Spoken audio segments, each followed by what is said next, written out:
Vous êtes en direct. C'est toujours violent quand ça commence comme ça. Là, on est en direct. Bon, on est en direct, le jour des élections. Alors déjà, bon, le sujet, on va pas beaucoup se fatiguer en fait finalement, parce que quand on cherche un peu, il y a les questions et les réponses, les bêtises, les affligences, et on va commencer déjà par la journée. Bon, bah, c'est la journée des élections. Alors, moi, je remercie mes enfants, voilà, parce que j'ai reçu ce genre de truc. Il n'y en a pas un qui est venu me la réclamer. Donc, j'ai au moins le mérite de ne pas avoir fait de bigorneau démocrate. Donc, en l'honneur. C'est pas des chèques, ça? C'est des chèques. Non, je sais pas, tu ouvres dessus, tu regardes, il y a écrit un truc comme ça, là, tu vois, tout le monde reconnaît. Un drapeau de la République. Je la remue des fois qu'il y a le nom dessus. Non, il n'y a pas le nom dessus. Voilà, le genre de truc pour bigorneaux. Pour bigorneaux qui veulent perdre du temps à lire les programmes. Alors, c'est un panigérique de la bêtise. Je sais, j'ai relevé bon, quelques perles. Alors lui, c'est par exemple Poutou. Alors lui, vous voulez une gauche de combat antiraciste, féministe, écologique et internationaliste. Suivant. Lui, c'est Macron.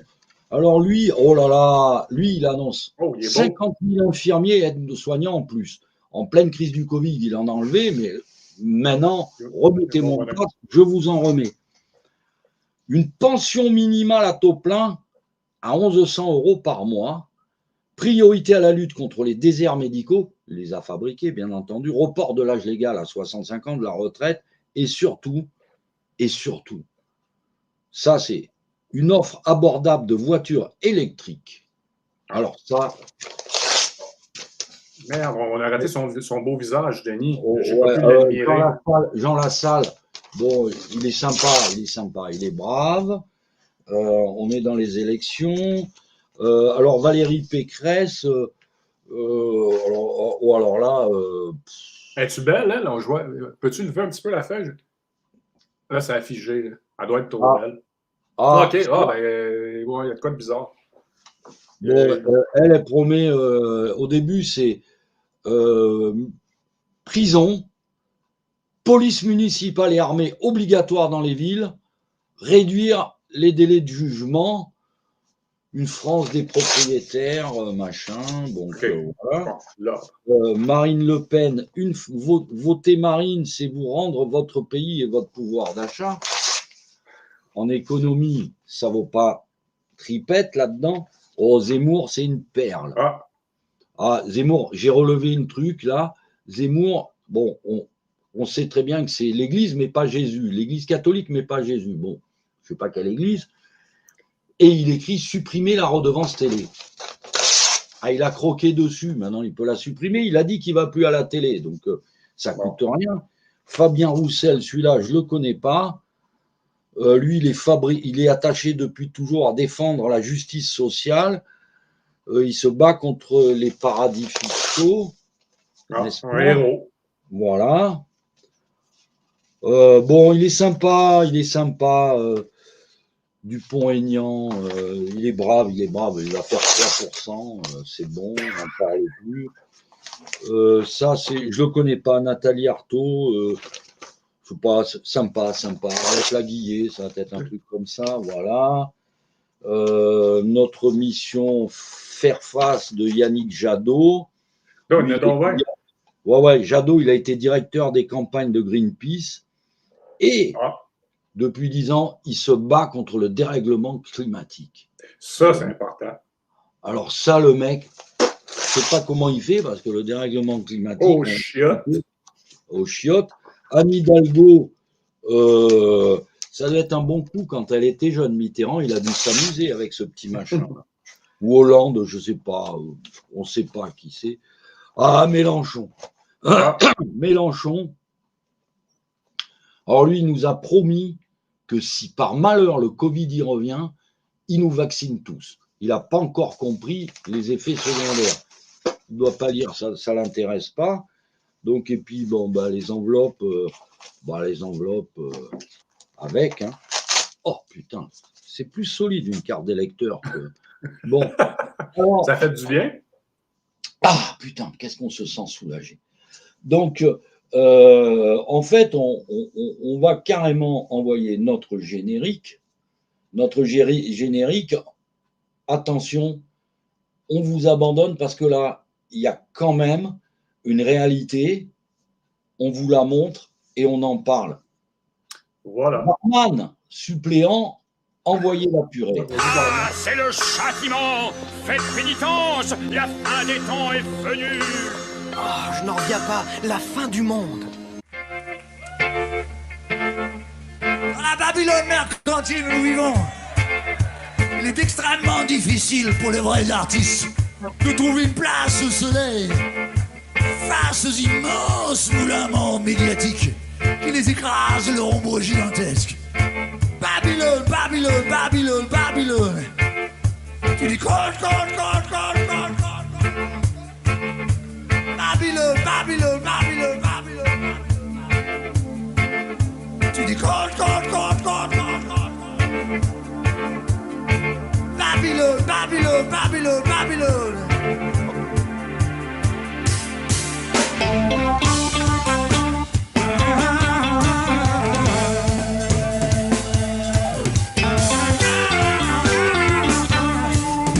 Quoi qu'il arrive demain. À l'exclusure jour, la grippe aviaire s'est invitée en Ille-et-Vilaine. C'est dommage d'abattre tout un tas de volailles comme ça qui auraient pu passer dans l'alimentation. Conséquence, la société fonctionne quelques jours par semaine et la majorité des salariés sont en chômage technique. Il y aura une grosse pénurie sur la viande de volaille, c'est incontournable. Les autorités rappellent que cette grippe n'est pas transmissible à l'homme. Nous prévoyons que les pressions inflationnistes se maintiendront durant la première moitié de cette année. La hausse des prix affecte les ménages, particulièrement ceux à plus faible revenu. C'est pourquoi, afin d'aider les Québécois à faire face à la hausse du coût de la vie, j'annonce le versement d'un montant ponctuel de 500 $ ou moins. Un couple admissible pourra ainsi bénéficier d'une aide de 1 000 $.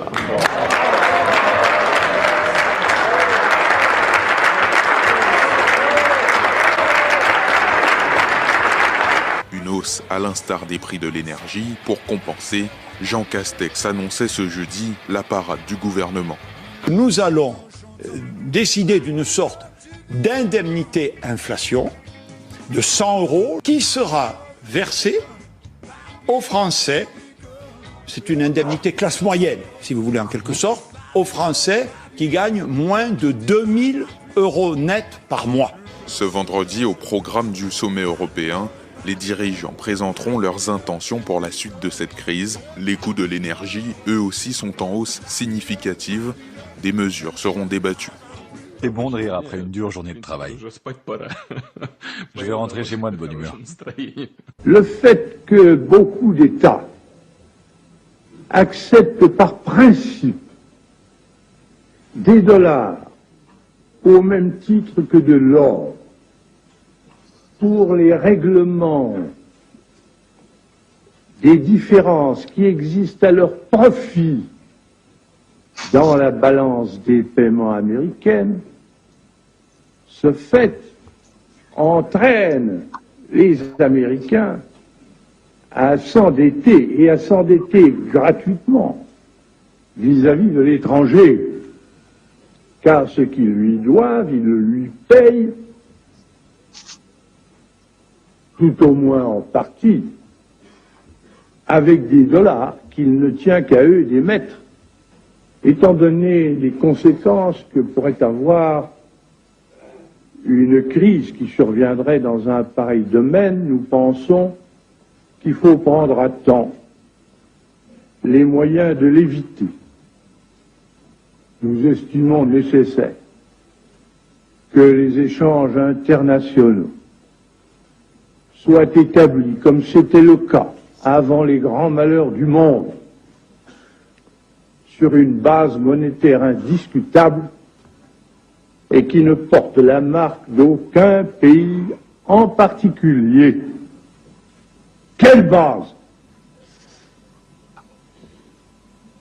En vérité, on ne voit pas qu'il puisse y avoir réellement de critères, d'étalons autres que l'or.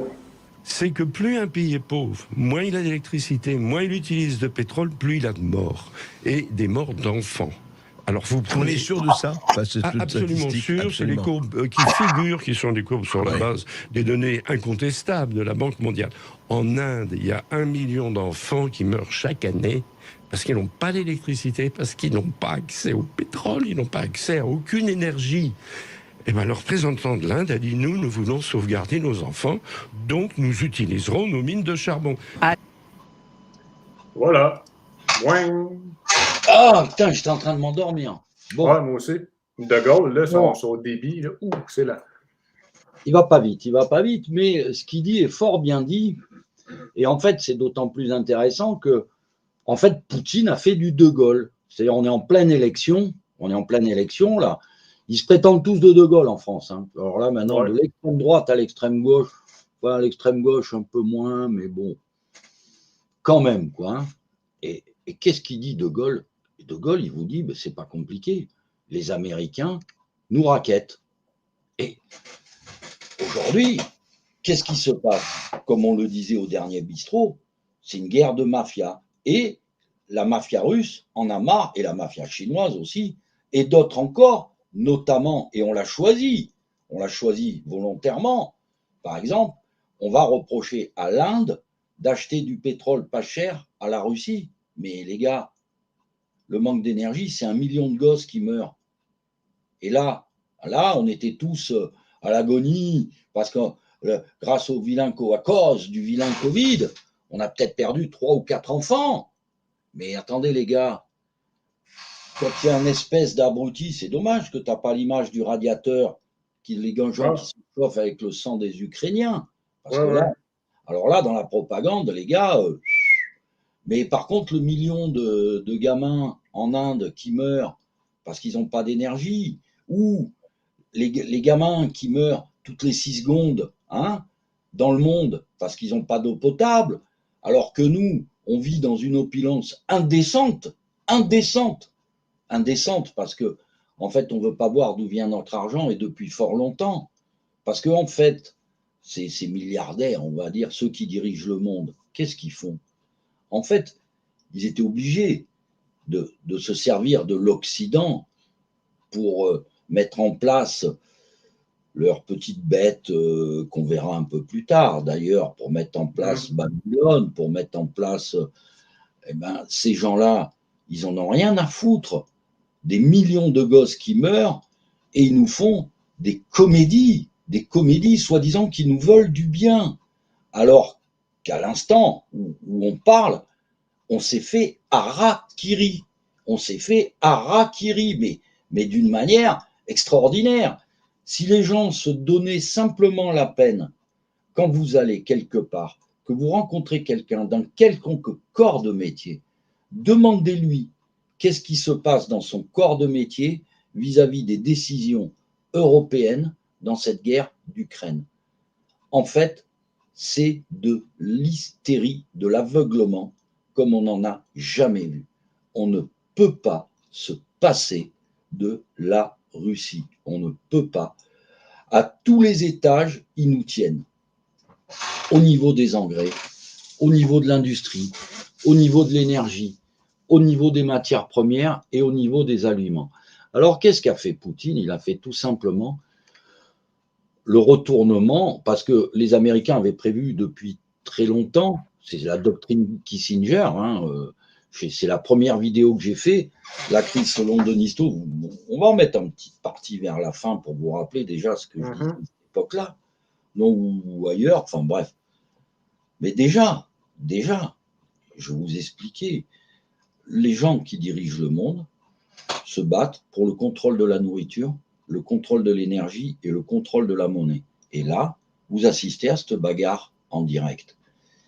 s'ils avaient voulu, ils ont voulu faire le nouvel ordre mondial, ça, ils sont tous d'accord, mais ils ne sont pas d'accord sur le partage du gâteau, c'est tout. Les Russes considèrent que dorénavant, ils vont se passer des hamburgers, ils vont se passer du Coca-Cola, ils vont se passer d'Hollywood. L'endroit qui leur fait le plus mal aujourd'hui dans les boycotts, c'est les nanotechnologies, parce qu'ils n'ont pas de quoi faire de la nano, ils sont obligés de s'adresser en Asie, mais de toute façon, on est nous aussi dans la merde, parce que le problème de la mondialisation, pour que tout le monde soit d'accord, on a rendu tout le monde interdépendant. Sauf qu'on a fait une connerie. Quand on a voulu punir la Russie, on leur a déjà coupé les exportations agricoles. En 2 ans, alors on a mis à genoux nos paysans, qui exportaient beaucoup en Russie, particulièrement du cochon d'ailleurs.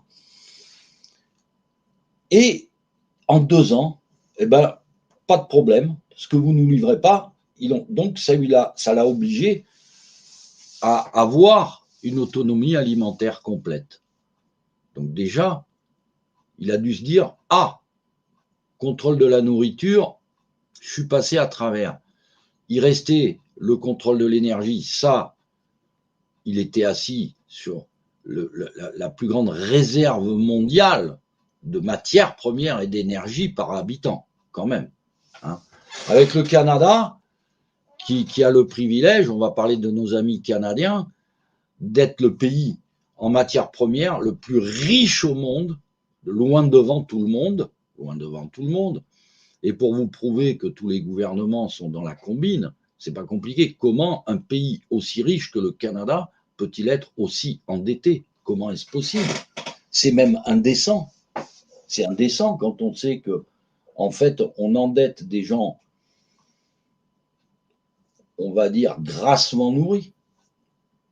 En fait, au détriment de pauvres. C'est-à-dire qu'aujourd'hui, le balancier, il est en train de retourner. C'est-à-dire que les gens qui sont habitués à la frugalité seront beaucoup plus à l'aise dans pas longtemps, parce que là, on vous a mis un petit florilège de quelques panels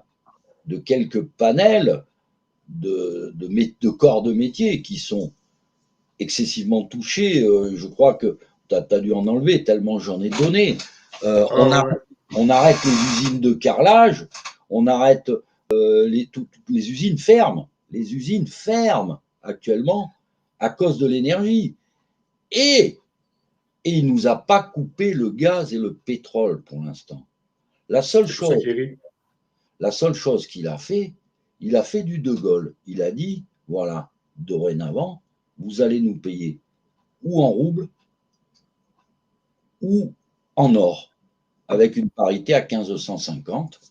Donc, en fait, il est en train de faire exploser le système monétaire international américain, qui est basé sur le dollar qui, comme disait déjà le général de Gaulle, donc avant le pétrodollar, c'est-à-dire les crises, je rappelle bien que les crises pétrolières des années 70 ont été orchestrées par les Américains pour imposer le pétrodollar et recycler leur imprimerie de papier de Monopoly. Donc, tout le monde est gavé de dollars. Seulement, il y avait un petit article au début de cette vidéo où, en anglais, vous pourrez revenir en arrière, où le gouvernement chinois annonce la plus mauvaise récolte de blé de tous les temps. De tous les temps. Et la Chine est le premier consommateur mondial de blé. Ils vont dédommager leurs agriculteurs à hauteur de 6,5 milliards de dollars de récolte perdue. Ce qui veut dire qu'ils vont aller chercher la même quantité sur le marché international. Et comme nos chers amis américains ont, on va dire, mis en place une bourse des matières alimentaires qui a été mise en place par Goldman Sachs. À cette époque-là, ça avait fait des dizaines de milliers d'enfants morts de faim, la spéculation sur les aliments, et nos chers amis américains, tout honteux, vont venir nous expliquer ce que c'est les droits de l'homme, l'humanisme, la démocratie. Attendez, sur le blé, on va le payer, parce que en fait, nous, l'Occident, depuis combien de temps on laisse faire et depuis combien de temps on sait exactement tout ce qui se passe? On le sait. On sait très bien qu'on a détruit la planète alors qu'on pouvait faire du plastique avec du chanvre et qu'on a fait un continent de merde en plastique pour faire plaisir aux brevets américains du pont de Nemours. On sait très bien qu'il y a une épidémie de diabète et d'obésité dans le monde. On sait très bien d'où ça vient de la malbouffe, mais on le sait 1000 fois. Alors, pour vous mettre un peu plus près de la réalité, je crois que Pierre nous a préparé en dernier ressort une petite vidéo où vous vous imaginez que les Russes n'ont pas cassé les reins de ceux qui ont essayé de détruire le rouble. Eh bien, écoutez, Maestro, envoie-nous donc... assiste en ce moment à exactement la même chose du point de vue des sanctions que ce à quoi nous avons assisté en 2014. C'est-à-dire que les États-Unis ont pris des sanctions très dures contre la Russie pour forcer l'Union européenne à prendre exactement les mêmes. Et une fois que l'Union européenne a pris exactement les mêmes, eh bien, Washington a commencé à adoucir de manière considérable les sanctions qu'elle-même avait posées. On l'a vu dans le domaine du pétrole, puisque l'on a appris qu'au contraire, les Américains avaient augmenté leur volume d'importation du pétrole russe, donc ils ont visiblement mis en place un moyen de contourner cette sanction. On l'a vu, on l'avait déjà dit, au dernier moment, ils ont renoncé à mettre sous sanction l'uranium russe, dont ils ont absolument besoin pour leur centrale nucléaire. Et on l'a vu également pour l'engrais, puisque l'engrais a été retiré de la liste des sanctions. Sans ça, ce serait une véritable catastrophe pour l'agriculture américaine. Rappelons que la Russie est le deuxième producteur d'engrais derrière le Canada et devant la Biélorussie, qui elle aussi est sous embargo. Donc cela démontre à ceux qui n'en étaient pas encore convaincus que Washington utilise l'Europe, ou plus exactement l'Union européenne, dans sa guerre contre la Russie et a décidé de se battre militairement contre la Russie jusqu'à la dernière goutte de sang des Ukrainiens et économiquement jusqu'au dernier point de PIB de l'Union européenne. Donc, contrairement à ce qui a été dit dans plusieurs médias, y compris des médias dissidents, tout le monde va acheter le gaz russe en rouble. Et d'ailleurs, le résultat ne s'est pas fait attendre puisque, je l'avais dit, il y a 4 jours, le rouble avait commencé à rattraper ses pertes occasionnées depuis le 24 février, donc au début de la guerre, face au dollar et à l'euro. Mais aujourd'hui, ils sont même revenus au niveau d'octobre 2021. Et ce qui est intéressant, c'est que la plupart de ces obligations sont détenues par des fonds américains. Et ces fonds américains ont accepté d'être payés en roubles. Et la Russie a dit, vous avez des roubles, mais vous pourrez les changer en dollars dès que Washington aura débloqué nos fonds. C'est pas des coquins, ça. Ils imposent un blocage pour l'Europe. Ensuite, eux, ils contournent le tout. Puis l'Europe, les sanctions, vous continuez à être dans la merde. C'est-tu bien compris? Ah ben, c'est plus rigolo que ça. C'est encore même plus comique que ça. C'est-à-dire qu'ils achètent du pétrole russe à bas prix et ils nous obligent à acheter du gaz de chez eux très cher. C'est un truc de malade. Je veux dire, est-ce que c'est possible? C'est possible. Comment un élu, quel qu'il soit, j'ai un peu regardé vaguement les débats, comment on appelle ça, les prises de position des candidats, leur espèce de profession de foi, on va appeler ça, quoi. Mais il n'y en a pas un qui est dans la réalité. Il n'y en a pas un qui est dans la réalité. Si la Russie maintient sa position sur le rouble et l'or, c'est un billard à 3 bandes, eh ben, il va y avoir qu'une hypothèse. Soit le rouble monte, soit l'or monte, soit tout monte, et peut-être qu'en troisième, le monde va se rendre compte que nos monnaies sont des billets de Monopoly, parce qu'on se bat là actuellement contre les 2/3 de la population mondiale, il ne faut pas l'oublier, qui sont soit pour les Russes, ou soit qui s'en foutent. Mais ça fait quand même beaucoup de milliards d'individus. Et on reprend la question de ces gens vertueux qui veulent qu'on fasse un embargo pour faire... Parce que les Américains se sont imaginés, à un moment donné, ils ont toujours eu des scénarios débiles, qu'en punissant Poutine et les oligarques, c'est là, ils allaient provoquer une révolution intérieure. Mais là, à mon avis, les services russes, je veux dire, ils ne vont pas laisser venir s'installer une révolution verte, jaune, orange, bleue, des œillets, des lilas, des fleurs, ce genre de révolution spontanée. Si les Américains, ils espéraient en mettre une en place quand les Russes ont passé la frontière de l'Ukraine, eux, ils avaient prévu de toute façon à l'avance. Ils avaient prévu les sanctions économiques à l'avance. La riposte, elle est la pire qu'on a jamais fait, parce qu'il faut savoir quand même que dans le monde occidental, pour empêcher l'or de monter, puisque l'or, c'est le miroir impitoyable de la déchéance du dollar. En 71, il valait 35 $ l'once. Aujourd'hui, il est à 1950 $ l'once. Pour la même quantité d'or, ça fait quand même une multiplication ou une dévalorisation du dollar, puisque de toute façon, on en revient à la doctrine de De Gaulle, c'est-à-dire que si vous avez des déficits conjoncturels, vous n'avez pas le droit d'imprimer des billets pour les couvrir. Vous n'avez pas le droit d'inventer une dette que tout le monde sait très bien. Tout le monde sait très bien aujourd'hui que les pays occidentaux ne paieront jamais leurs dettes.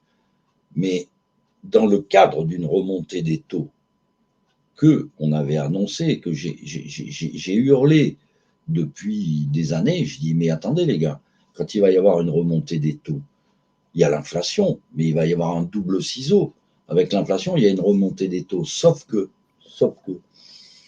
on s'est tellement appuyé sur le crédit, tellement appuyé que les gens, un demi-point sur simplement les crédits immobiliers, et ça y est, à Paris, les ventes s'effondrent, les ventes immobilières s'effondrent. C'est-à-dire qu'on a laissé les gens s'endetter au-delà de la norme, c'est-à-dire qu'on a refait exactement la crise du subprime.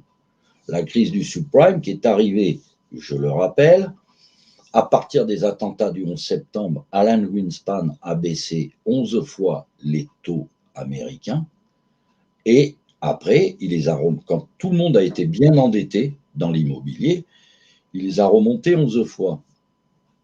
Résultat inéluctable, crise des subprimes, crise mondiale. Moi, je prétends que c'était un attentat magnifiquement orchestré et de toute façon, la preuve en est, elle est très simple, c'est que les riches n'ont jamais gagné autant d'argent et ils ont gagné tellement d'argent. Reprenez qui étaient tous ces GAFAM, etc., au moment du World Trade Center et regardez combien où on les a montés au ciel, je veux dire. Mais en fait, c'est des valeurs de raquettes, que ce soit Amazon qui raquette tous les gens qui travaillent pour lui, que ce soit McDonald's qui raquette tous les franchisés, que ce soit Uber qui est en train d'affamer tous les gens qui conduisent pour eux et qui leur prend 25% de commission. Les commissions, vous travaillez, c'est pas des commissions, c'est du racket, c'est pas de la franchise, c'est du racket, mais du racket à un point. McDo, c'est des recordman tout absolus. Eux, ils te font construire des baraques à eux sur un terrain, ils te font construire une baraque, je ne sais plus comment ils s'arrangent, le terrain est à... Non, enfin, c'est à eux, tout est à eux avec ton frère, quoi. Bon, bref, on va pas... Après, c'est des gens quand même qui, en matière de malbouffe, sont pas mal. Hein, Coca-Cola, diabète, obésité, Coca-Cola, hamburger. Bon, on va y venir parce que c'est le sujet qui vient après. Parce que quand il y a une crise comme ça qui arrive et où on a un effet extraordinaire je dirais, d'inflation, mais cette inflation qui, soi-disant, était conjoncturelle à cause du Covid, maintenant, elle est structurelle. Parce que comment on peut avoir, par exemple, une telle augmentation du prix du blé, si ce n'est parce qu'il y a de la magouille, parce que le blé qui est dans les silos actuellement, qu'on nous vend $380, je crois qu'on est à $380 la tonne, il a été payé aux paysans $200. C'est celui qui a été récolté cet été, 200 € la tonne. Donc de 200 à 380 pour du blé qui est dans des silos. Il est là. Donc faut se demander si c'est pas la fête. Comment la crise sur l'énergie. Il n'y a pas de pénurie d'énergie. Qui c'est qui gagne? Et encore une fois, c'est les spéculateurs. On a vu pendant cette crise du Covid, tous les milliardaires français ont doublé. Là-haut, ils ont doublé leur fortune. C'est extraordinaire. Et je ne parle pas du nombre de gens qui se présentent en vous disant qu'ils vont briser le rein des capitalistes ou de la fortune anonyme ou des rastaquaires ou des oligarques. Mais c'est une absurdité absolue. C'est eux qui les mettent en place. Qui peut se présenter sans un milliardaire à la clé? Oui, un mec qui fera moins de 5%. Ils sont braves, ils sont gentils, mais bon, c'est pas la peine, quoi. Je veux dire, qu'est-ce que vous perdez? Les Français sont en train de voter aujourd'hui. C'est vraiment une catastrophe. Et les gens leur promettent des lendemains qui chantent. Économiquement, c'est un désastre. C'est un désastre à un point inimaginable. Et l'Allemagne, qui est le pivot de l'Europe, bon, ils nous prêtent du fric, mais comme de toute façon, on a fabriqué l'euro pour eux, l'argent, ils ne savent pas quoi en faire. Mais quand même. Et donc, pour en revenir à cette crise du blé, je pose cette question. Si les Chinois achètent vraiment 6,5 milliards de dollars de blé cette année pour compenser leurs pertes, à combien il va aller le blé? À combien il va aller le blé? Qui va pouvoir en acheter? Des pâtes à 5 € le kilo, c'est peut-être à la fin de l'année. Il ne faut pas oublier qu'avant le Covid, elles étaient à 1 € le kilo, les pâtes. 5 € le kilo. L'inflation, c'est la taxe des pauvres, il ne faut pas l'oublier. La baguette de pain à 5 €, il y en a, ils s'en fichent, hein, les footballeurs, là, ils n'en ont rien à foutre du prix de la baguette de pain. Eux, ils achètent ils vont à Dubaï manger des entrecôtes dorées à leur faim. Alors, c'est les stéroïdes, je pense, qui préoccupent plus, eux. Ouais, non, mais il y a toujours des abrutis quand même qui regardent le foot, tu sais, allez les bleus, allez les verts, les mecs qui se foutent sur la gueule, des milliards et des milliards, pendant que combien de millions d'enfants meurent de faim? Quelle indécence! Est-ce qu'il va falloir regarder un petit peu et affronter la vérité en face? Nous, civilisation occidentale, on vit à crédit comme des riches sur le dos de pauvres, de gamins qui cousent des chaussures Adidas dans des caves au Pakistan pendant que vous avez vos héros là qui touchent des millions pour se balader avec des chaussures comme ça. D'ailleurs, s'il y avait un homme politique intelligent, la première chose qu'il ferait, il mettrait la TVA à 33% sur la publicité. Ça enlèverait quelques jets privés Ferrari à des sportifs. Donc on saura se passer. Je vous prie de m'excuser, je ne l'ai pas éteint. Ah là là, comment... Voilà, ah je sais. Ça met de l'ambiance. Ah bah non, mais là j'ai jamais été doué pour le téléphone. Je suis pas, c'est des machins. J'essaye d'arrêter, j'y arrive pas. Oui, donc on a vécu quand même dans l'opulence, mais dans l'opulence, en détruisant la planète et en se détruisant nous-mêmes. Parce que, vous savez, si vous saviez quelle est la fragilité de ce qui arrive dans vos assiettes, la fragilité, eh bien écoutez, moi à votre place, j'aurais très peur des lendemains et j'aurais surtout peur d'avoir faim. Mais quelque part, un pays, une civilisation chrétienne, est-ce que ça existe une civilisation chrétienne qui peut se permettre d'avoir autant de gens qui ne servent à rien, d'être nourris grassement, quand le reste de l'humanité Le reste des enfants meurent de faim par millions, meurent de faim et de soif par millions. Quand vous voyez vos stars là, qui font du caritatif, mais c'est pas possible. Mais Kylian Mbappé, à lui tout seul, peut sauver tous les enfants qui boivent, qui n'ont pas accès à de l'eau potable, en leur offrant à chacun un filtre à porcelaine. C'est pas compliqué. S'il veut, il peut en acheter 1 million. Hein, il sauve 1 million de gosses. Vous voyez, pour vous donner la démesure de ce que l'on donne aux pitres qui sont chargés de vous rendre idolâtres, de nous rendre idolâtres. Voilà. Mais ça, franchement, est-ce que vous pouvez croire? Souvent, les gens ils disent « Ouais, mais si Dieu existait, ça n'arriverait pas. » Ah bon? Moi, je dirais simplement, si Dieu existe, il faut s'attendre à avoir un sacré retour de manivelle. Alors, comment va arriver ce retour de manivelle? Est-ce que Dieu va avoir besoin d'intervenir? Bon, pas que nenni. Il suffit de suivre le monde tel qu'il est. Et Maestro, explique donc à ces gens comment on se nourrit aujourd'hui, comment la certitude d'avoir notre pain quotidien demain dans la grande distribution tient vraiment à peu de choses. Maestro. Allons-y.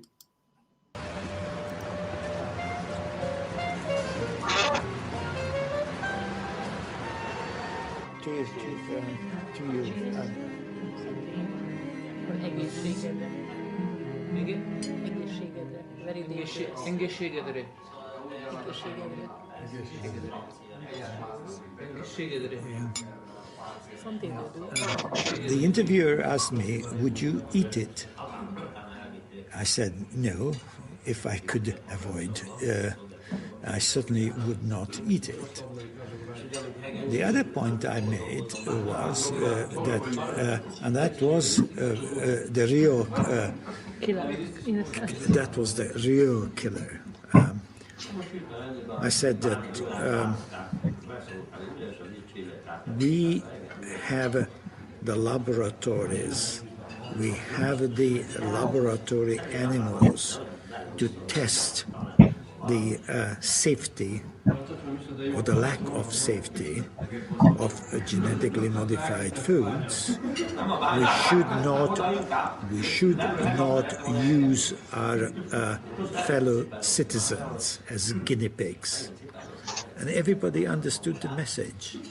La théorie des faibles doses, peut-être faut-il rappeler de quoi il s'agit, est que tout simplement, ce que l'on ingère comme radionucléides en mangeant, même hors de la zone contaminée, n'est-ce pas, est-il porteur de générateur de pathologies particulières? Alors, un certain nombre de scientifiques, dont Bandajewski, ont commencé à travailler sur ce problème et en ont déduit que c'était bien le cas. Alors c'est quelque chose qui est assez difficile à appréhender parce que d'habitude, pour les profanes comme moi, voilà, l'irradiation, les choses comme ça, hop, c'est cancer de la thyroïde, point, c'est tout. Non, s'il y a un problème de faible dose, c'est la faible dose chez un enfant qui vit dans une région contaminée, qui va provoquer des problèmes cardiaques, des problèmes oculaires, toutes sortes de choses qu'on n'associe pas, du moins, aux pathologies issues du nucléaire. J'ai fait partie des commissions et malheureusement, tous les documents auxquels j'ai eu accès ont conforté au moins par 10 l'idée que j'avais. C'est-à-dire que j'avais une idée que c'était fait mais pas très bien fait. Là maintenant, j'ai une idée que non seulement c'est intentionnellement mal fait, mais qu'en plus il y a des malhonnêtetés dans le système. Et une grande inconscience qui avalise finalement cette malhonnêteté. Pour le maïs BT qui a été autorisé depuis 1998 en Europe, il contient un insecticide nouveau. Si cet insecticide avait été produit chimiquement au lieu d'être produit par la plante, on l'aurait fait passer par une procédure d'homologation des pesticides avec des tests sur la santé qu'il n'a jamais subis. Parce que c'est une plante et pas un pesticide. Nous craignons, nous avons craint, nous craignons toujours du reste, qu'il y ait à un moment donné un frein à l'innovation. Imaginez que demain, il y ait une crise comme celle que nous avons connue, qu'il s'agisse du poulet à la dioxine, qu'il s'agisse du Coca-Cola dans le nord de la France, qu'il s'agisse des OGM, qu'il s'agisse de l'ESB, enfin l'encéphalopathie spongiforme bovine, etc. Pression médiatique immédiate, décision de l'autorité. Je crois qu'il faut bien faire la part des choses entre le risque réel et le risque perçu par l'opinion. Le risque perçu par l'opinion, il est très dangereux parce que c'est celui qui est soutenu par les médias ou suggéré par les médias en partie. Et une fois que le coup est parti, c'est trop tard. C'est trop tard.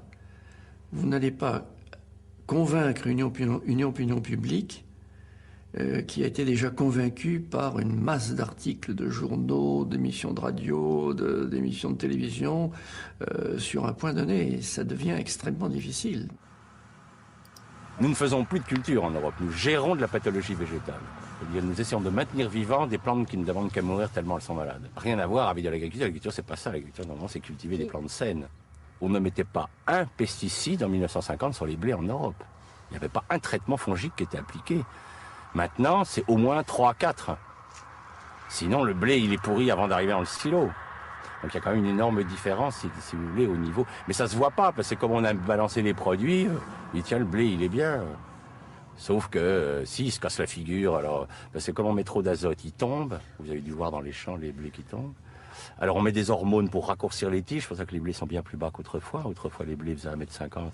Maintenant, ils font 60 cm, parce qu'on les raccourcit avec des hormones.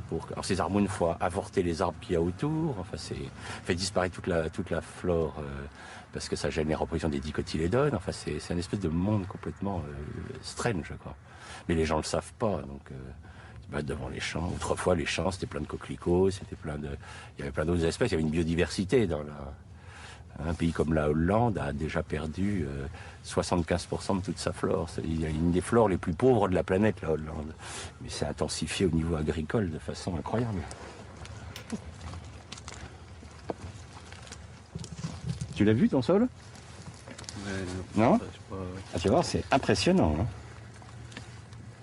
regarde-le. Ah non, on n'a pas été entendu, puisqu'on est avec Lydia, on a quitté l'INRA.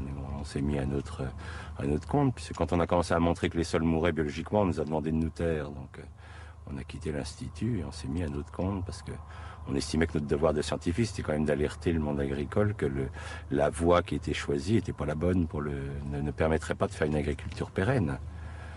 Il ne peut y avoir d'agriculture pérenne que si on est sur des sols vivants. Hein.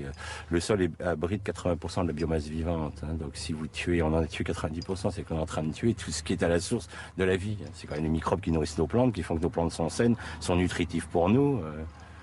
Alors que maintenant, les gens, nous sommes quand même dans la société la plus confortable de l'histoire de l'humanité et nos dépenses de sécurité sociale augmentent de 6% par an. Il y a quand même des questions à se poser, quoi. Est-ce que les gens sont si bien nourris que ça pour être aussi malades? Alors, le problème, c'est qu'effectivement, l'argumentation, c'est oui, mais regardez, ils vivent de plus en plus longtemps. Bien sûr, les gens qui en ce moment ont 80 ans n'ont pas connu l'agriculture chimique avant l'âge de 50 ans, hein, puisque c'est apparu dans les années 70. Donc, jusqu'à 50 ans, ils ont mangé... moi, je suis encore gamin du lait de vache qui avait du goût de lait de vache. Ça avait vraiment le goût de lait de vache, c'est pas le lait de maintenant. Donc c'est tellement récent dans l'histoire de l'humanité qu'on ne connaîtra les résultats réels et on s'inquiète puisque vous prenez la population d'enfants à l'heure actuelle en Europe, 17% des enfants sont obèses, donc on est en droit de se poser des questions sur cette qualité alimentaire. Le sol, c'est une vraie éponge. Donc, si je le gère mal, il est compact, il est serré, il se referme. Si je laisse la faune le retravailler, il va se souffler. C'est pour ça que quand vous marchez en forêt sur un sol, vous avez vu le côté moelleux du sol forestier. Hein, parce qu'en fait, il est aéré par la faune. Alors que le sol qui a été labouré, maltraité, il est complètement compacté, complètement resserré sur lui-même. Alors, quand il va pleuvoir sur un sol resserré, l'eau va pas pouvoir rentrer, puis c'est l'érosion. Mais c'est plus facile d'accuser la pluie d'être responsable de l'érosion, des inondations, que de dire que c'est un système agricole qui a provoqué, puisque les inondations que nous avons en ce moment, depuis 20 ans, nous traversons les années les plus sèches depuis 3000 ans dans l'histoire de l'Europe, et jamais il y a eu autant d'inondations. C'est-à-dire qu'on a inventé, avec l'agriculture intensive, les inondations en période sèche, ce qui est très fort, quoi. Et les écologistes, à l'heure actuelle, se posent la question de savoir à quel moment c'est l'humanité qui commencera à s'écrouler. C'est-à-dire pour le moment, on a détruit 90% de notre biodiversité en Europe, ça va encore pour nous. Donc les écologistes disent, est-ce que c'est à 95% que le système va lâcher? Est-ce que c'est... On ne sait pas. La catastrophe du Crétacé est ridicule en comparaison de ce qui se passe en ce moment. Mais ça meurt, puis les gens attendent, disent peut-être qu'un jour on va voir quand ça va péter, quoi.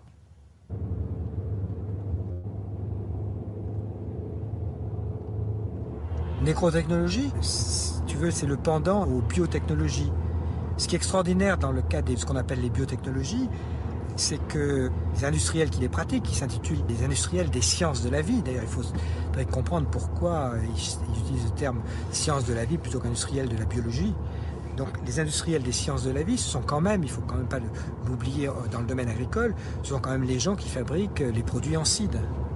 Insecticides, nématicides, herbicides, fongicides, c'est-à-dire qu'ils sont dans une logique de mort. Et comme ces gens-là fabriquent aussi des plantes, des semences, donc les soi-disant organismes génétiquement modifiés, le but de ces gens-là, c'est aussi de séparer la production de la reproduction, c'est-à-dire de stériliser les plantes, dont témoigne la technique de type Terminator. C'est-à-dire que voilà des gens qui sont dans une double logique de mort, puisqu'ils sont dans une logique de stérilisation du vivant et dans une logique de tuer, enfin dans une logique de biocide. Ces gens-là se présentent comme les industriels des sciences de la vie. Enfin, je veux dire, c'est quand même extraordinaire comme renversement orwellien du vocabulaire. Il y a une véritable contradiction entre la vie sur Terre et ce processus d'industrialisation. En tout cas, moi, c'est comme ça que je le sens. Et pour moi, l'agronomie, consiste à faire gratuitement par la nature, et évidemment, je tremble en le disant, gratuitement par la nature, ce que nous faisons à coup de moyens industriels. Donc c'est quand même ça. Et on voit bien, quand on utilise le terme gratuit, on voit bien les obstacles absolument formidables. Parce que pourquoi une société qui est toute entière organisée pour marchandiser absolument tout, comment une société de ce type pourrait-elle développer, mettre au point, disons, ou s'engager dans des méthodes de la gratuité? L'agronomie, c'est pour moi la science de la gratuité. Et ça, c'est totalement contradictoire et totalement subversif. Alors peut-être qu'il faudrait avoir un ministère de l'agriculture et de la gratuité. Ce serait pas mal, là. Je pense que là, on commencerait à s'engager, en effet, dans des voies qui permettraient de préserver l'avenir. Là-dedans, on fabrique en ce moment je dis bien on fabrique, au sens de la manufacture, des tomates qui nécessitent, en gros, on peut dire 1 kilo de tomates, c'est 1 kilo de fuel. C'est-à-dire que là, les gens ne consomment pas des tomates, ils consomment du fuel lourd, plus des engrais, plus de l'électronique pour piloter tous les systèmes. Les Russes, ne sont quand même pas dupes de la propagande, on va dire occidentale, pas plus qu'ils savent très bien d'où viennent les armes des insurgés, qui sont ces fameux insurgés. Donc ça fait monter un peu la mayonnaise, tout ça, et on est en train de fabriquer une très belle poudrière au Moyen-Orient, mais ça on l'avait dit il y a très longtemps, enfin pas nous, tout le monde sait que le Moyen-Orient, tel qu'il a été créé à partir du XXe siècle, pour certains fous, furieux, d'autres appelleront initiés, etc., c'est ce qui va servir à mettre en place la Troisième Guerre mondiale qu'ils appellent de tous leurs voeux. C'est pour ça que dans la situation de l'heure présente, ils savent très bien que ce soit au niveau économique, que ce soit au niveau géopolitique, que ce soit à tous les points de vue, la messe est dite, c'est plus qu'une question de timing. Alors certains prétendront connaître le timing, nous, au bistrot, on n'en a aucune idée. On n'a aucune idée, on s'est dit que finalement on allait monter une association, parce que dans tous les cas de figure, on aura toujours à bouffer. On veut manger. On veut manger, on n'est pas concerné. Bon. Ah. Alors, il faut préciser quand même que le documentaire que tu as montré date de 2005, qui s'appelait Alerte à Babylone, que les gens, parce que souvent j'ai des gens qui s'imaginent que c'est normal de manger, de trouver tout ce que l'on veut dans les grandes surfaces, et il y a toujours des gens qui m'opposent cette histoire. Ah, mais moi je connais un petit producteur. Bon. on va reprendre l'explication. Les petits maraîchers n'ont pas le droit d'utiliser des graines qui ne sont pas inscrites au catalogue. Les petits maraîchers achètent leurs plants chez des gros producteurs de plants par 1000, si vous voulez, j'ai le catalogue, voilà, par 1000, 2000, voilà, et donc n'ont aucune autonomie, ils dépendent directement de ceux qui font venir les plants dans des serres et au fioul, déjà. Donc même le petit maraîcher, il ne faut pas croire qu'il ne va pas être impacté d'une part, et qu'à tout moment, il peut y avoir également une rupture. On sait très bien que nos chers amis américains, suivis par tout l'Occident, ont mis en place de façon tout à fait altruiste l'arche de Svalbard pour sauver les graines, mais c'est peut-être plutôt que par altruisme, parce qu'ils savent qu'ils sont en train d'emboucaner la planète avec l'agriculture moderne. Ils savent également que cette agriculture, comme le dit Claude Bourguignon, je suis en train d'ouvrir un petit colis, et Jean-Pierre Berland, et tous ceux qui connaissent un petit peu le fonctionnement de l'alimentation mondiale, parce qu'il y en a qui croient que leur petit producteur va rester là que pour eux quand les magasins seront vides. Quand même. Ben non. Ça se passera pas comme ça. Ça se passera pas comme ça. Ça se passera pas comme ça. Là, aujourd'hui, bon, je vais faire un peu de pub, ils sont sympas quand même, j'aime bien. Voilà. J'ai ouvert un, voilà. Ça s'appelle, tout le monde connaît Cocopelli.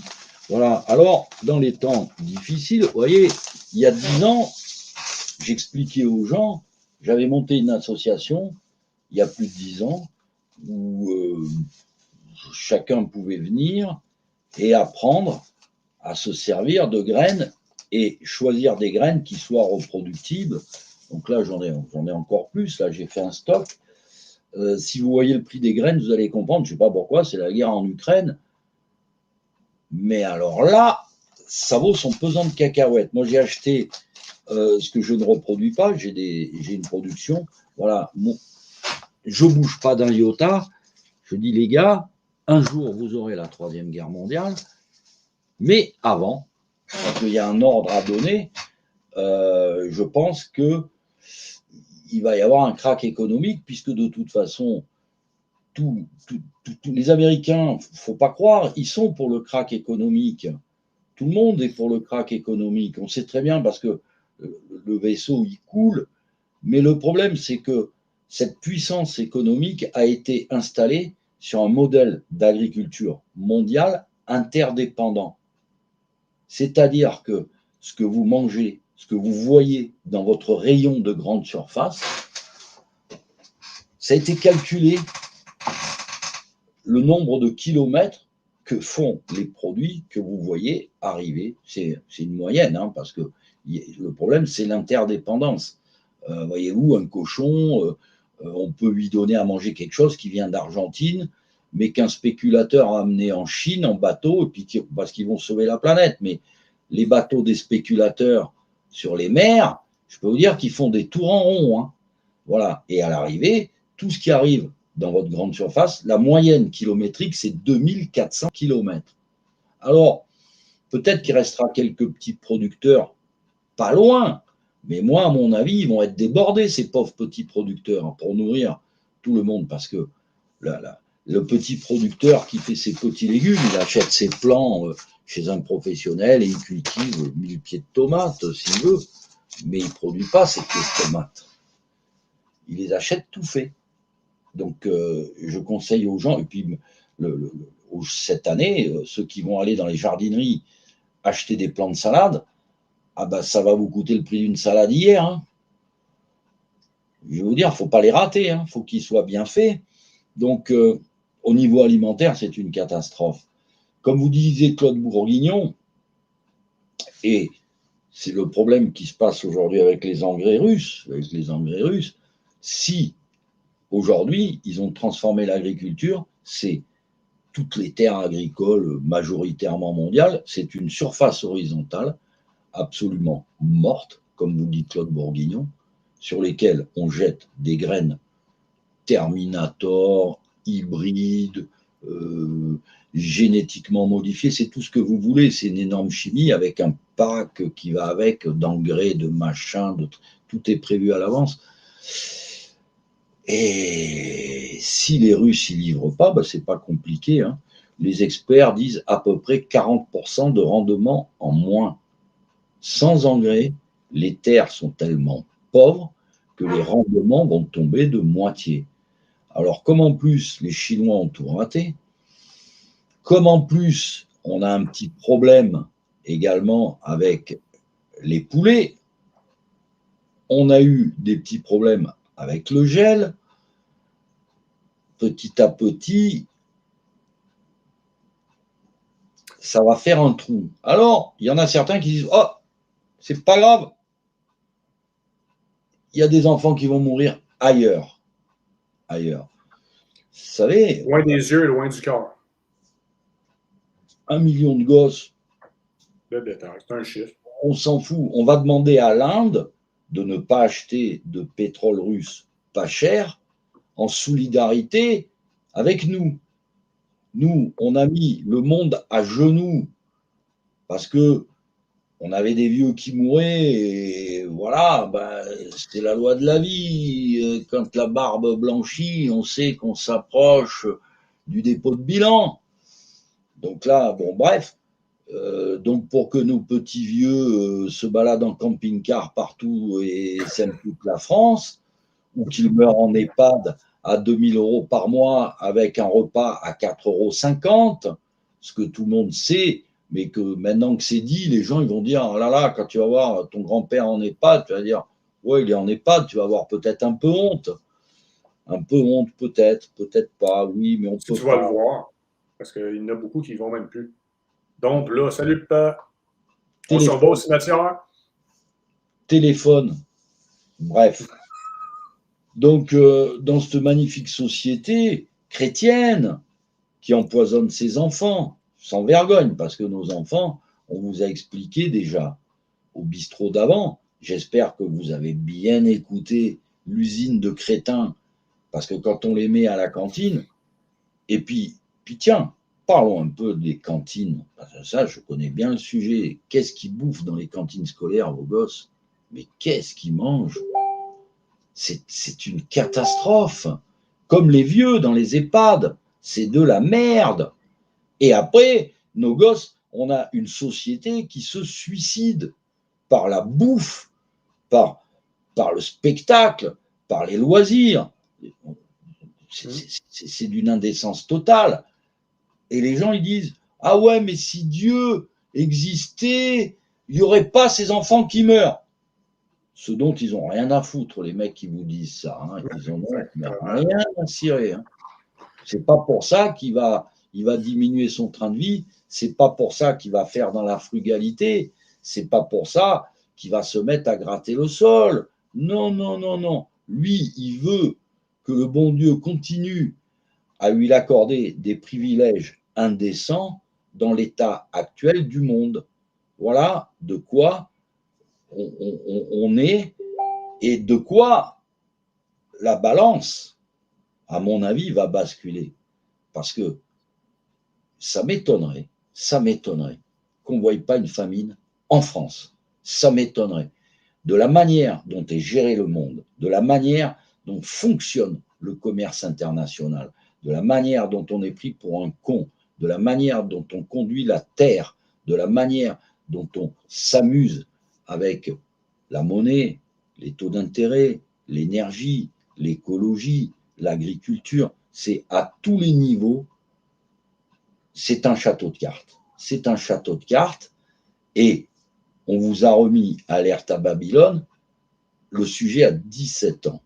Il a 17 ans. 1 kilo de tomates, 1 litre de pétrole. On va pouvoir, vous êtes sûr d'avoir des tomates cet été?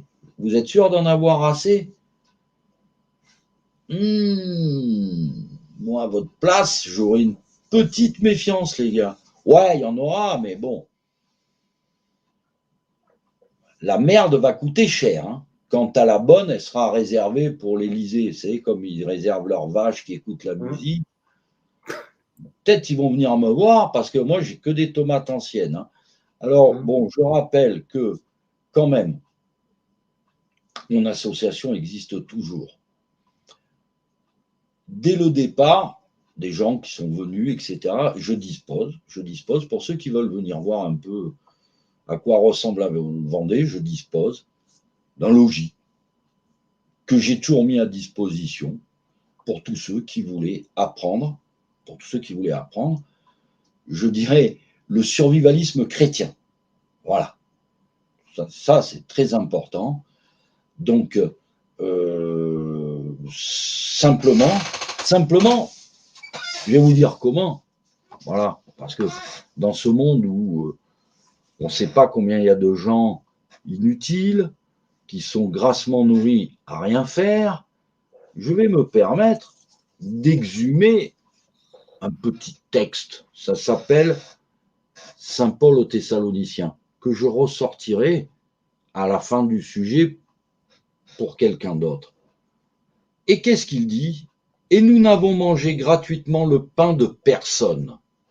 Et nous n'avons mangé gratuitement le pain de personne. Mais nous avons travaillé jour et nuit, avec peine et avec fatigue, pour n'être à charge à aucun de vous. Ouais. Ce n'est pas que nous n'en eussions le pouvoir,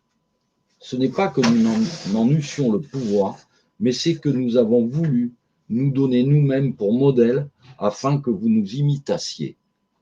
Aussi, lorsque nous étions avec vous, nous vous déclarions que celui qui ne veut point travailler ne doit point manger.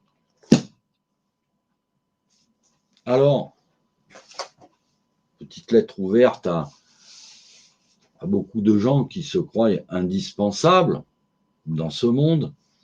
Je rappellerai simplement une chose, c'est que si demain, on n'avait pas Internet ou pas la radio ou pas la télé et qu'il y avait une bombe atomique sur Paris,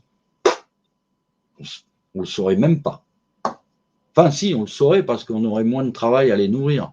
Parce que je peux vous dire que ce qui se passe actuellement dans le milieu avicole, puisque la Vendée, les trois régions qui vous produisent les poulets, hein, le poumon de la France en poulet, bah, c'est la Touraine, c'est la Vendée et le Canard dans le sud-ouest. Globalement, c'est les trois quarts de la chaîne.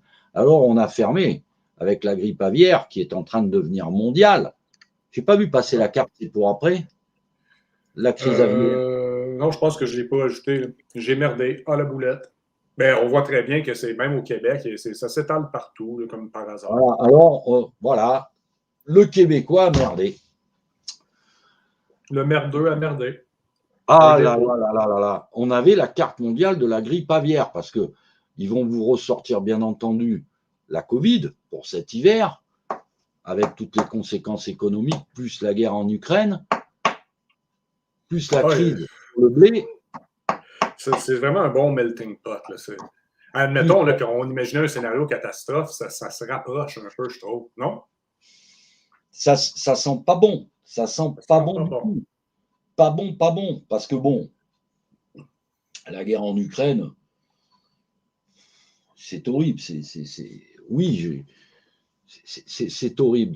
J'ai écouté tous les témoignages de gens qui arrivent de Mariupol, etc., des gens qui étaient sur place, hein, parce que sinon, je veux dire, BFM TV, je veux dire, on a la presse la plus faisandée du monde en France. Hein. Je veux dire, si vous voulez une information, une actualité, une analyse en France, voilà, éteignez la télé. D'ailleurs, on en venait, hein, Pierre, je pense que c'est pareil au Québec. Aujourd'hui, quand tu rencontres un individu qui veut t'expliquer le monde, la guerre, l'économie, tout ça, si tu veux comprendre de quoi il te parle, il faut regarder la télé. Hein. Parce que tu sais pas, tu te dis, mais c'est un extraterrestre, c'est la soupe aux choux, là. Il fait glou, là. Pas possible. D'où il sort, celui-là? Qu'est-ce qu'il me raconte? Je veux dire, on n'a jamais vu une presse aussi servile, aussi menteuse. Mais et la France, on a tous les records. Voilà, j'ai pas de nom. Je dirais que si quelqu'un pourrait sacrifier sa télé, l'immoler en live, voilà. Ouais. Franchement, là, vraiment, on le passe en live en 3 fois. Tous ceux qui décident d'immoler leur carte d'électeur et leur téléviseur, là, vraiment, le César, vraiment, on leur donne une décoration. Parce que là, ça tourne en boucle 24 heures sur 24. On va faire une chaîne juste de ça. Voilà, donc le problème, il est que malheureusement, je le vois à travers tous les messages. Et encore ce matin, salut Pierra, si tu es là, vous imaginez pas ce que c'est pour avoir étudié la déconsommation depuis 20 ans. 20 ans. Je peux vous dire que c'est excessivement dur d'arriver à déconsommer. Vous ne déconsommerez pas par la crise. C'est pas parce que demain vous aurez les magasins vides que vous apprendrez. C'est trop tard. Ça sera fini. C'est pas là que vous apprendrez à déconsommer et à vivre, comme disait saint Paul, en travaillant de vos mains. Hein? Les mains. Travaillez de vos mains. N'être à charge de personne. Parce que là, mais vous êtes plus que tributaires. On est tous plus que tributaires. Je dis vous, c'est nous, c'est tout le monde, quoi. Alors encore plus vous, les Québécois, qui doivent hiberner je ne sais pas combien de temps. 9 mois par année. 9 mois par an, enfermés à la maison. 9 ou 10, ouais. Je ne sais pas si on va avoir un été cette année. On va sauter une saison. Je dis à mes amis québécois, si le magasin y ferme, les gars, il va falloir que vous relisiez l'histoire du Québec. Hein. Comment ils ont fait, hein. Oui. C'est voilà. Bon de se rappeler ça. Mais il ne faut pas croire. Eux c'était des héros. Vivre là-bas, passer le premier hiver qu'ils ont passé, c'était une victoire, quoi. Une victoire. Hein. On a survécu au lieu de on a gagné, on a survécu. Voilà, on a survécu. Ils étaient contents d'avoir survécu. Mais dans ce monde-là, si demain, on manquait de nourriture dans les grandes surfaces, dans combien de temps vous verrez des pilleurs faire les maisons une par une pour piller la nourriture? Et autre joyeuseté en prime. Combien de temps? Ben écoutez, avec Pierre, on peut vous inviter, comme on vous a invité en début de carême, en vous disant, écoutez, entraînez-vous à pas manger, et ça vous donnera le droit de nous dire ce que vous ferez quand vous aurez faim. Parce qu'il faut savoir ce qu'est la faim avant de pouvoir prétendre à des événements futurs. C'est pas la faim, c'est... Et rappelez-vous une chose, qu'on est une société de drogués au sucre, pas au cannabis. Hein. Cannabis. Je crois qu'on va parler du cannabis au prochain bistrot, du chanvre. Ouais, du chanvre, parce que l'ami Pierre a fait une découverte archéologique. Hein. On pouvait payer ses impôts aux États-Unis avant l'invention de Dupont de Nemours, qui a détruit toute la planète. Hein. Les matières plastiques, c'est un désastre. Il faudra 100 générations pour nettoyer cette merde, hein, qu'on a mis dans les océans et partout. Hein. Eh bien, franchement, quand on aura faim, ça m'étonnerait qu'on trouve encore de la bouffe sous cellophane. Hein. Et puis, à part de la bouffe sous cellophane, le frais, il n'y en aura pas beaucoup non plus. Donc, entraînez-vous à la frugalité. Ouais. Parce que j'ai un flash quand tu parles du frais, j'en reviens à mes premiers Québécois, là, ils disent clairement qu'ils mangeaient parfois des choses très avariées. Là. Ah ben oui. Parce que c'est même pas une option. Là. Puis tu étais content. Ah ben là, ça a l'air qu'on ne s'habitue pas, là, je dirais pas jusque-là, mais tu vas en manger de la viande avariée. Ah ben là, quand il y aura la famine, j'aimerais voir les véganes. Ça, ah, qu'est-ce que j'ai envie de voir des véganes en cas de famine. Ah là là là là là. Vous en attrapez 2, vous les mettez dans une cage, Oui, ils vont se manger un l'autre. 5 jours au pain sec et à l'eau, il y en a un qui va bouffer l'autre. Hein. Ouais. Ça, c'est sûr. Hein. Tous véganes qui sont, ils vont s'entrebouffer. Hein. Alors imaginez les autres. Hein. Les idéologies vont disparaître subitement. Subitement, il va y avoir des convictions qui vont s'effondrer. Donc, en fait, on vous a mis un petit peu un bistrot réaliste, on va dire, de la crise. Le système, est-ce qu'il va s'en remettre? Quand est-ce qu'il va se casser la gueule? Bon, moi, je mise pour l'année prochaine. Hein, je ne suis pas pressé, hein, je vous le dis franchement, puisque là, je vais m'occuper de reproduire des graines. On va reproduire des graines. Hein. En attendant, on ramasse un maximum de plantes sauvages pour soigner les gens. On va faire pousser, bien entendu, de l'artémisia dans le cadre de l'association. Donc, je vous dis, ceux qui auront envie de venir faire un tour en Vendée, soit pour voir comment est le biotope, comment on peut vivre sur le biotope, voilà, comment on peut s'organiser tranquillement, là où il n'y a pas trop de gens, quoi, pas trop. Parce que 2400 km entre le cochon qui est mort à côté de chez vous pour qu'il finisse dans votre assiette, c'est quand même fort de café, quoi. Quand vous voyez un cochon de Quimper qui fait 2500 km avant d'aller au casino à côté du mec qu'il a élevé, ça fait un peu rire. Hein. Et je ne parle pas des produits manufacturés. Parce que dans cette affaire de blé chinois, ce qu'il ne faut pas oublier, ce qu'il ne faut surtout pas oublier, c'est que les Chinois, et même les Indiens, ils sont d'accord avec Poutine. Pour moi, ils n'ont pas... T'as pas de gentil? De méchant? Non, il n'y a pas de gentil, il n'y a pas de méchant, il n'y a que des mafias, et chacun veut sauvegarder son gang. C'est pas du nationalisme, hein, on sauve le gang et les crétins utiles dans le gang.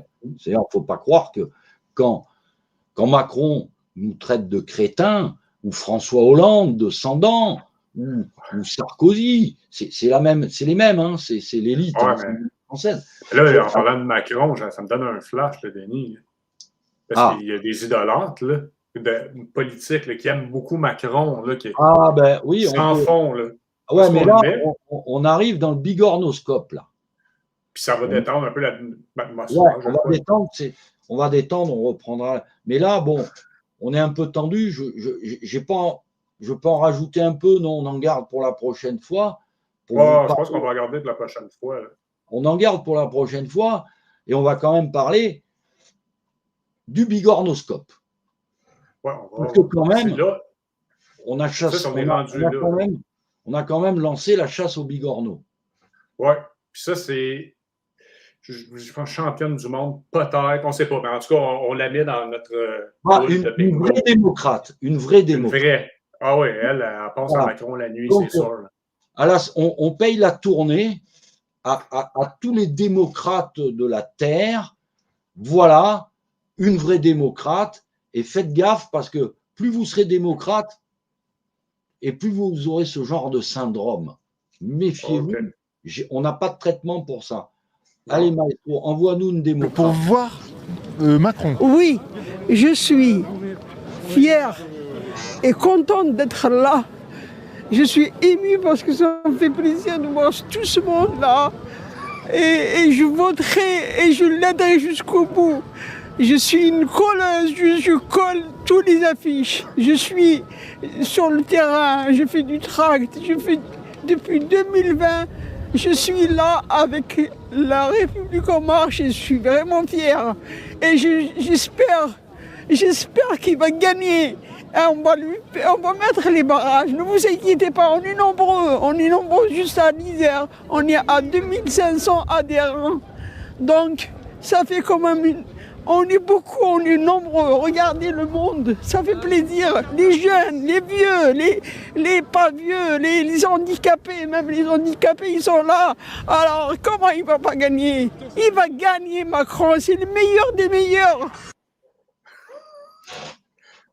Ouais, la larme n'a pas coulé. Elle a tenté de la verser, là, mais c'est. En tout cas, mais ça, c'est championne du monde, je crois. Alors là, ne rigolez pas.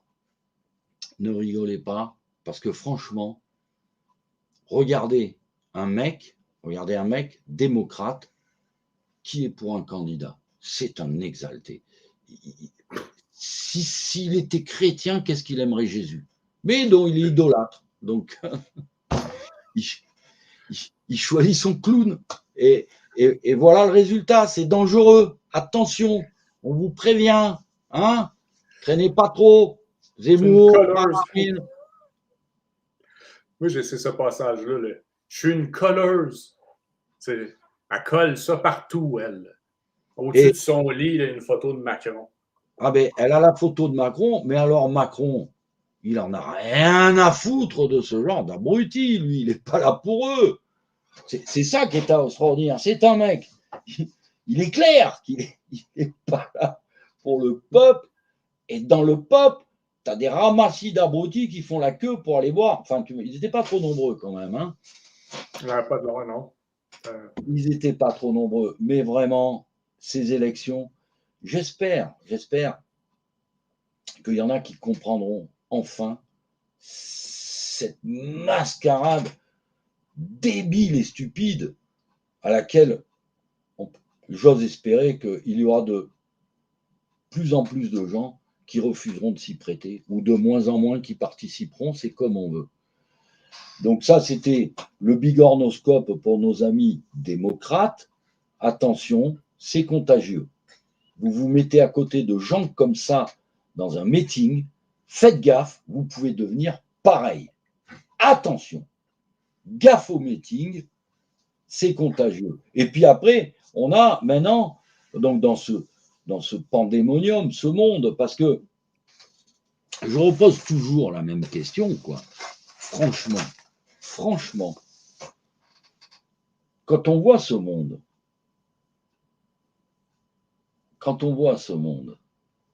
franchement, la porte de sortie, elle doit être étroite. Hein. C'est vraiment un labyrinthe. Hein. On est dans un labyrinthe, et dans ce labyrinthe, il y a quand même, alors, des gens qui ont conscience qu'ils sont dans la merde. Il y en a plein. Ça, c'est clair, on est dans la merde. Mais heureusement, il y a des sauveurs. Oui. Des mecs qui ont des solutions. Des mecs qui veulent vraiment nous sauver.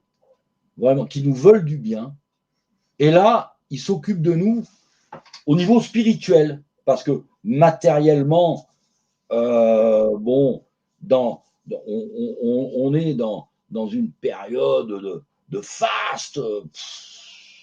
C'est Babylone la Grande. Mais il y a des gens qui ont un petit peu des inquiétudes spirituelles. Et heureusement, j'ai chargé Pierre de me trouver la crème de la crème. Je crois que tu as trouvé... J'ai quelques individus parce que je serais encore en train de faire du montage. Ça ne finirait pas. Les exemples sont pléthores et à l'infini. C'est un petit coup d'œil. Un petit coup d'œil. Jetons un petit coup d'œil sur ce salut par la grâce. Allons-y. Je vous annonce la fin du monde. Ah, tout le monde va périr. Je le dis textuellement dans une vidéo, c'est une tapette à rats, vous n'aurez pas de visite, donc quelle que soit la cause, donc les bébés morts sans baptême, les païens qui n'ont pas été évangélisés, les pauvres pécheurs qui ont du mal à se contrôler sur un défaut ou un autre, et les vrais méchants, donc le péché contre l'Esprit Saint, quelle que soit la cause, c'est l'enfer éternel, t'avais qu'à faire attention. Donc ça c'est la théologie du Moyen-Âge, qu'on ne peut pas garder, c'est impossible. Encore vous? Les survivants mourront de faim et de froid, ils ont la peste et le choléra. À l'âge de 5 ans, en fait, j'ai vu sur mon lit danser des serpents et des singes. J'ai des courriers, j'ai des dizaines et des dizaines de lettres de gens, notamment de moines, qui ont étudié leur texte, ce texte qui est étudié depuis 40-50 ans, hein, et qui me disent, Monsieur Joannet, que vous êtes le premier à nous donner enfin une explication, une explication véritablement cohérente et logique. Donc j'ai été abducté en fait par un vaisseau, un des vaisseaux de la Vierge Marie, pour accompagner l'humanité dans la nouvelle dimension qui est la 5e. 4, Voilà, 5e dimension, même plus? Aujourd'hui, j'ai vu Jésus-Christ. C'était dans le ciel. Il descendait. Pour ce que j'en ai des souvenirs du visage du Christ, du haut du corps du Christ, il regardait vers l'autel, que je ne voyais plus à ce moment-là, mais je savais que l'autel était là. Donc, je le voyais un peu de profil, un peu de côté, visage méditerranéen, naturellement basané, né très droit, tout ça. This is the power of God. This is the power of God. This is the power of God. This is the power of God. This is the power of God. Come on. Je veux juste dire aux gens que Jésus revient. Ah, voilà le châtiment! Tu es en lien avec le Quetzalcoatl, le dieu oiseau-serpent des Toltecs. Donc, la théorie de Saint-Augustin consiste à dire que les bébés morts sans baptême sont damnés pour l'éternité. Les bébés baptisés rentrent directement tout de suite dans la vision béatifique. Je pense pour ma part que ni l'une ni l'autre des hypothèses ne fonctionnent. Nous avons aujourd'hui une super question de Cyril. Je crois en l'existence d'extraterrestres et je pense qu'ils visitent la planète Terre. En 2009, plus proche de nous, la très sérieuse Académie pontificale des sciences organisa un colloque international réunissant les meilleurs astrophysiciens sur le thème « Y a-t-il une forme de vie extraterrestre ?» Alors cela déjà répond un peu à votre question. Il ne s'agit pas de croire à l'existence de vie extraterrestre, ce n'est pas de l'ordre de la foi. Ce sont les scientifiques qui peuvent seuls établir si la vie a pu se développer ailleurs que sur notre bonne vieille Terre. Je pisse sur l'Église catholique aujourd'hui. Je la méprise. Oui, mais je veux dire, dans la plupart des papes, sinon la moitié des papes étaient les plus grands partouzards qui puissent exister, quoi.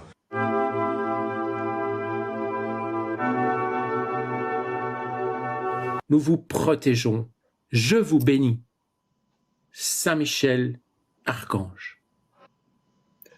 Bon. C'est vraiment le... Je me sens plus en sécurité là, pour le salut de mon âme, subitement. Alors là, il y a du lourd. Hein. Ben, est-ce qu'il faut se sentir mal de ne pas voir Jésus à chaque jour, avoir des visions de la Vierge constamment? Parce que je me sens mal, j'en ai pas. Là. Il faut quand même dire que depuis un siècle, depuis le fameux secret, le fameux miracle de Fatima, on va dire, on a eu droit à des apparitions mariales déjà plus que douteuses. Pour être poli, quand vous voyez par exemple à Medjugorje où ils en sont à 42 000 apparitions, les gars.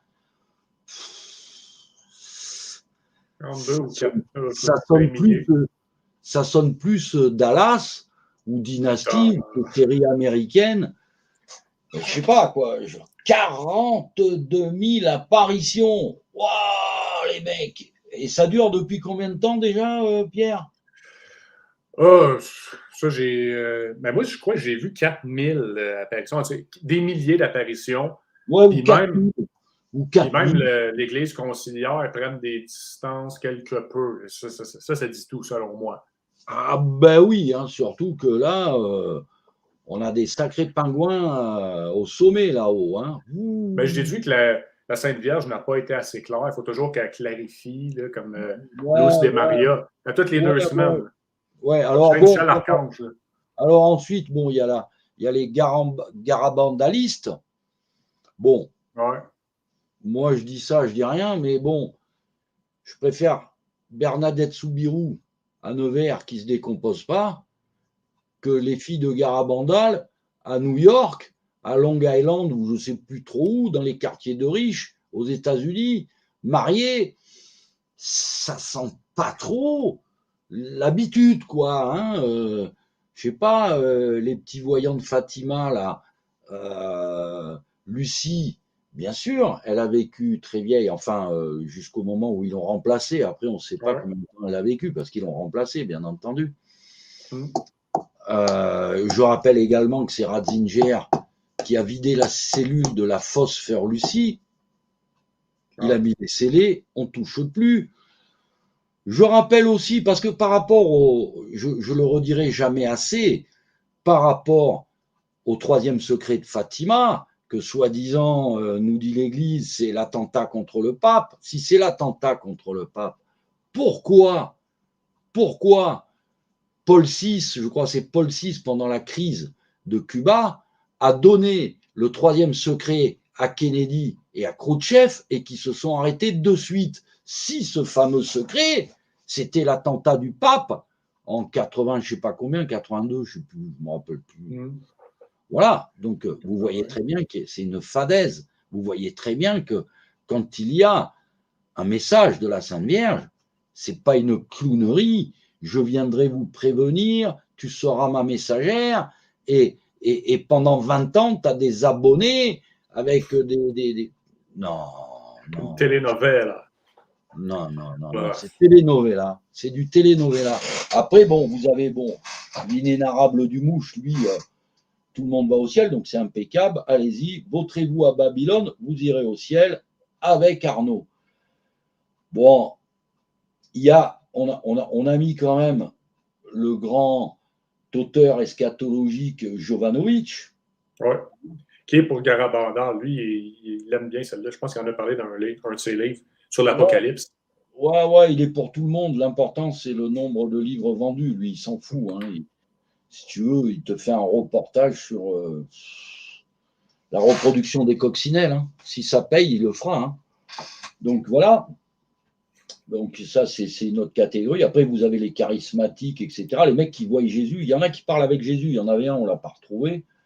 Je crois 45 000 abonnés. Le mec, il vient, il dit, bon, voilà ce que m'a dit Jésus hier. Ah ouais. C'est comme Luz de Maria. Elle, c'est toutes les 2 semaines. Saint-Michel, Archange, vient délivrer des messages. Il est ponctuel.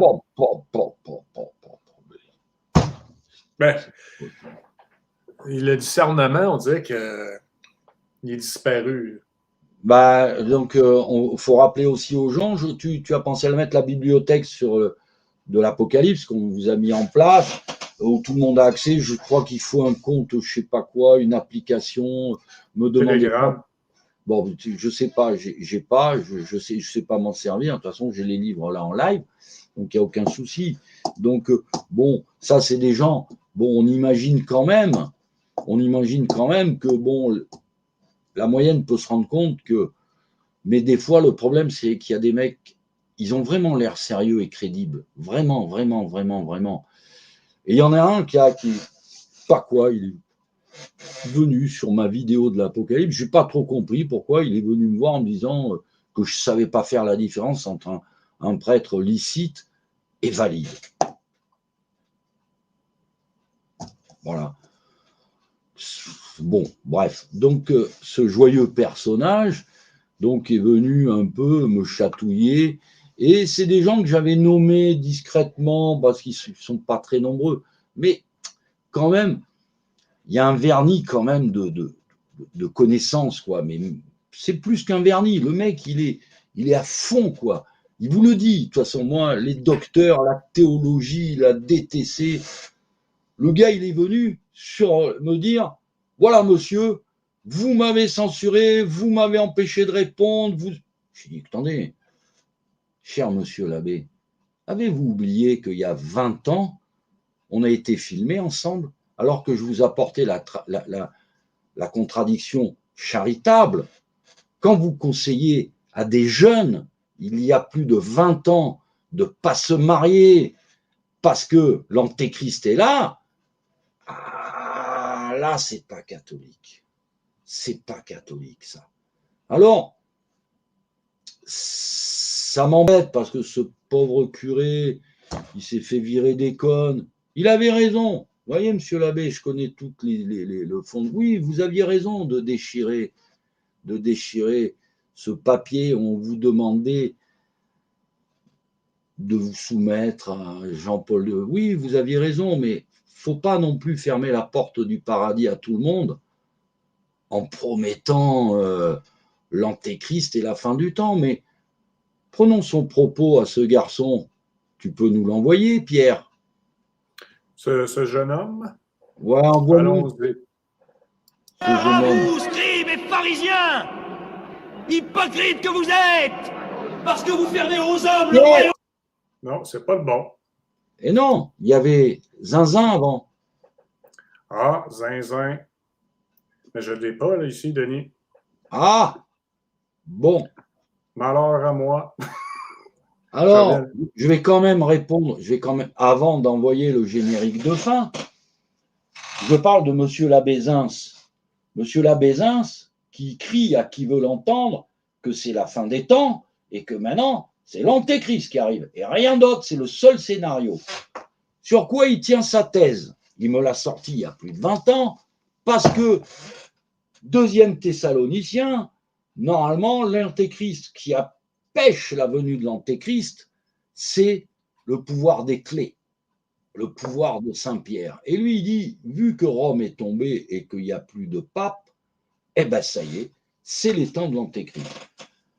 Alors, Monsieur Labézins, vous n'aimez pas le grand monarque, vous n'aimez pas la Salette, parce que vous allez discuter ceci, cela, mais est-ce que vous pensez vraiment que quand la Sainte Vierge a dit « à la fin, mon cœur immaculé vaincra », elle s'est trompée?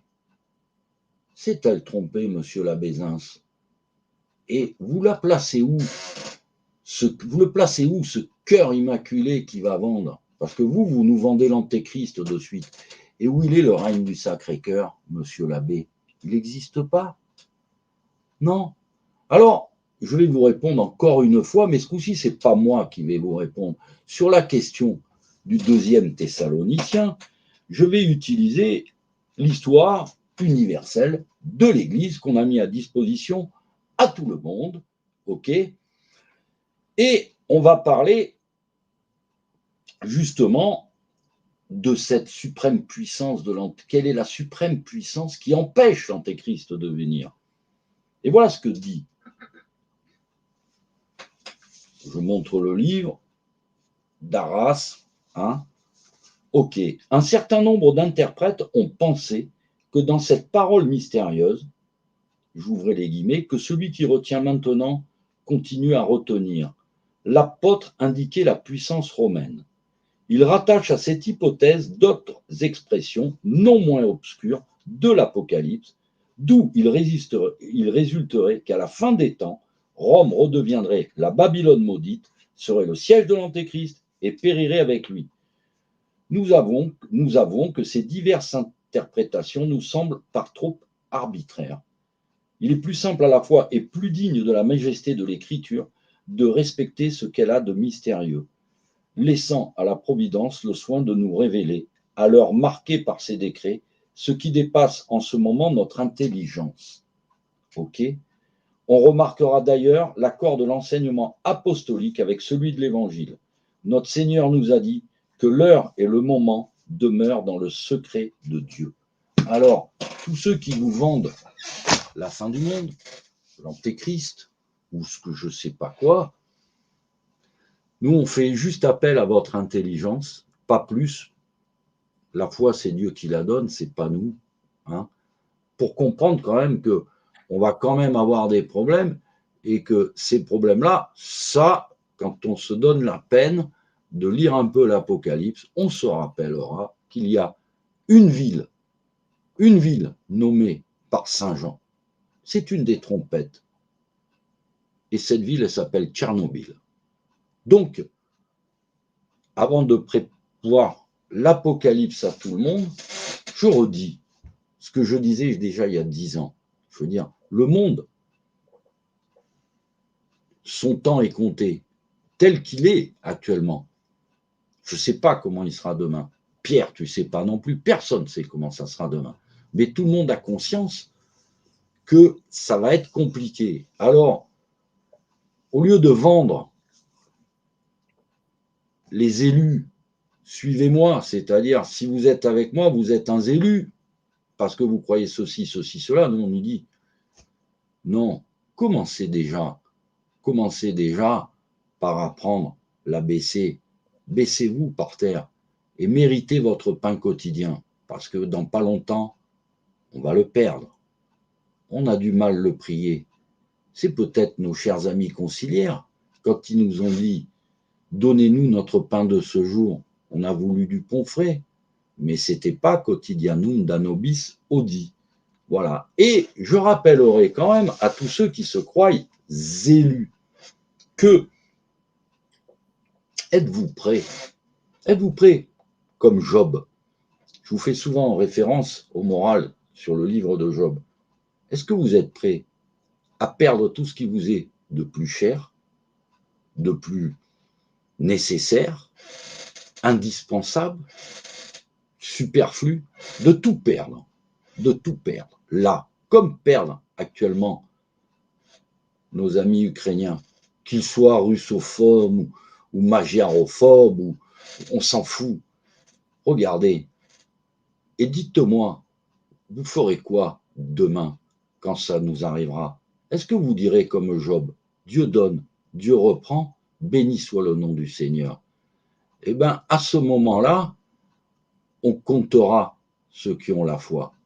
Et en attendant, à tous les vendeurs de malheur, à tous les vendeurs de élus, à tous ceux qui se croient élus, à tous ceux qui se croient sauvés, à tous ceux qui se croient ayant plus la foi, plus l'espérance, plus la charité. Oh, on est dans un monde difficile. Alors, on va finir ce petit bistrot avec ce petit extrait qui me plaît beaucoup. Maestro, envoyez la musique.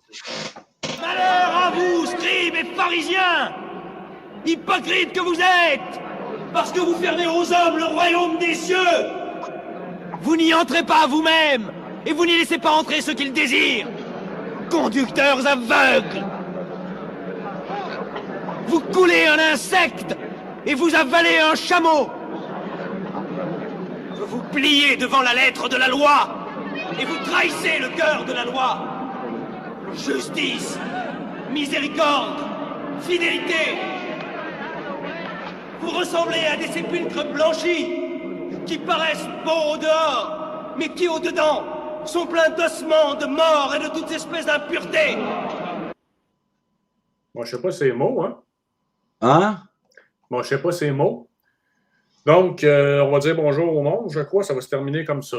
On faut dire au revoir. Là. De toute façon, et pour l'amour du ciel, dans les temps qui viennent, et quand relisez le Nouveau Testament et relisez-le bien. Vous verrez, il y a les clés. Dans les temps difficiles, travaillez avec vos mains. Aidez-vous et le ciel vous aidera. Et bon dimanche à tous. Au revoir tout le monde, à la prochaine.